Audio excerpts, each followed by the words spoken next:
ಎಲ್ರಿಗೂ ನಮಸ್ಕಾರ. ನಾವು ಇವತ್ತು ಅಡಿಕೆ ಗಿಡಕ್ಕೆ ಸ್ಪ್ರೇ ಮಾಡಿಸ್ತಾ ಇದ್ವಿ.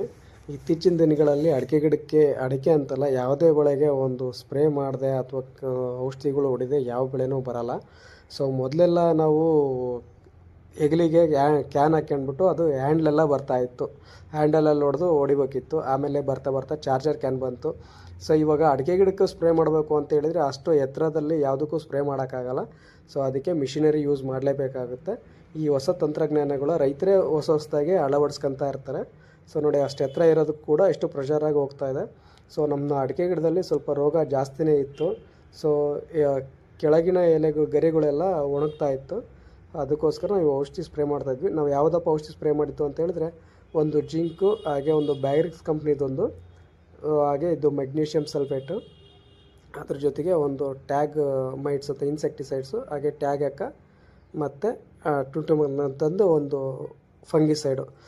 ಇದನ್ನೆಲ್ಲ ಸ್ಪ್ರೇ ಮಾಡ್ತಾಯಿದ್ವಿ. ಇವ್ರು ಸ್ಪ್ರೇ ಮಾಡಿದ್ದು ಯಾರಪ್ಪ ಅಂದರೆ ನಮ್ಮ ಓಬಯ್ಯನಹಳ್ಳಿಯವರೇ, ನಮ್ಮ ಅಶೋಕಣ್ಣ ಅಂತೇಳಿ. ಇಲ್ಲಿ ಹಾನಗೋಡು, ದಾವಣಗೆರೆ ಸುತ್ತಮುತ್ತ ಯಾರಾದರೂ ಸ್ಪ್ರೇ ಮಾಡಿಸೋರಿದ್ರೆ ಅಡಿಕೆ ಗಿಡಕ್ಕೆ, ಇವ್ರನ್ನ ಕಾಂಟ್ಯಾಕ್ಟ್ ಮಾಡಿ. ಇವ್ರ ಕಾಂಟ್ಯಾಕ್ಟ್ ನಂಬರ್ನ ನನ್ನ ಡಿಸ್ಪ್ಲೇ ಮೇಲೆ ಹಾಕಿರ್ತೀನಿ.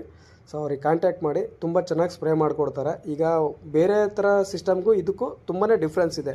ಎಲ್ಲ ಗರಿಗಳಿಗೂ ಔಷಧಿ ಬೀಳುತ್ತೆ.